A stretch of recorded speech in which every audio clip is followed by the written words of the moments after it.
تا اونجایی که حالا خیلی‌ها در جریانن در مورد LGBT هایی که توی ایران هستن، همیشه مورد تبعیض قرار میگیرن، همیشه مورد خشونت قرار میگیرن.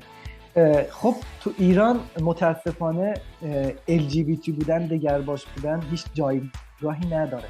کلا LGBT بودن رو رد میکنه و قبول نمیکنه و حکمش توی ایران حکم اعدام هستش. یعنی هیچ کسی قبول نمیکنه که شما به این شکل به دنیا اومدی. این چیزی نیست که خودت تغییر داده باشی.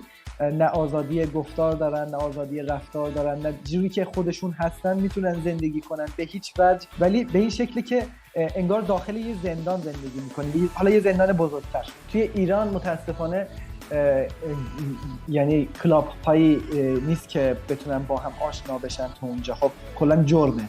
ولی خب موقعی که اومدم داخل به ترکیه، هم گفتن که داخل ترکیه گی کلاب هایی هستش که میتونیم با هم بریم اونجا، دوستای بیشتری پیدا کنیم فلان. تو اونجاها رشد کردن، بزرگ شدن.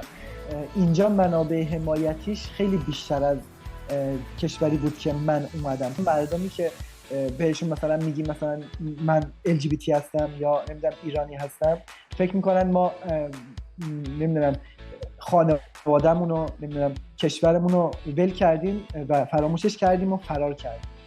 ولی خب اینجوری نیست. ما مجبور بودیم این کارو بکنیم به خاطر اینکه آزادی نداشتیم. در کل دیدگاه همه اونهایی که، نمیگم همه، ولی خیلی از اونهایی که اطلاعات ندارن در مورد همجنسگراها، در مورد LGBT ها، فکر میکنن LGBT ها یا آدم‌هایی هستن که خیلی آنورمالن و میتونن مداوا بشن.